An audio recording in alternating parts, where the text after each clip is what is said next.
સુરત જિલ્લા કલેક્ટર તેજસ પરમારે વરસાદની આગાહીને લઈને નાગરિકોને અપીલ કરી છે કે તેઓ સતત વરસાદ અને પૂરની સ્થિતિ માટે સતર્ક રહે. તેમણે લોકોને બિનજરૂરી મુસાફરી ન કરવા, નદી નાળાઓથી દૂર રહેવા અને કટોકટી માટે હેલ્પલાઇન નંબરોનો ઉપયોગ કરવા જણાવ્યું છે. વહીવટીતંત્ર 24/7 સ્ટેન્ડ બાય છે અને નીચાણવાળા વિસ્તારોમાંથી લોકોને ખસેડવાની તૈયારી રાખવામાં આવી છે. બંગાળની ખાડીમાં જે ડીપ ડિપ્રેશન ક્રિએટ થયું હતું તે અત્યારે આગળ વધતું ગુજરાતની નજીક આવી પહોંચ્યું છે અને તેની અસર સુરત જિલ્લા અને શહેરમાં પણ વર્તાવા લાગી છે. વહેલી સવારથી જ સુરત જિલ્લા અને શહેરમાં વરસાદ વરસી રહ્યો છે અને તેની તીવ્રતા ધીરે ધીરે વધવાની છે. આગામી 24 થી 48 કલાક દરમિયાન આ જે વરસાદ છે તે ભારેથી અત્યંત ભારે વરસાદ સુરત જિલ્લા અને શહેરમાં થવાનો છે.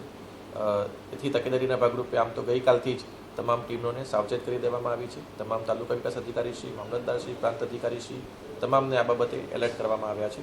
સુરત મહાનગરપાલિકાની ટીમ પણ છેલ્લા 2 દિવસથી એલર્ટ મોડ ઉપર જ છે અને માનનીય કમિશનરશ્રી દ્વારા પણ તેમની સતત મિટિંગ લઈને તેમને પણ સાવચેત કરવામાં આવેલા છે. આજે વહેલી સવારથી જે વરસાદ શરૂ થયો છે તે બાબતે આજે વહેલી સવારથી તમામ અધિકારીઓને ફરીથી સચેત કરવામાં આવ્યા છે અને નીચાણવાળા વિસ્તારમાંથી લોકોને સ્થળાંતર કરીને સેફ સ્થળે લઈ જવા માટેની તમામને સૂચના આપવામાં આવી છે.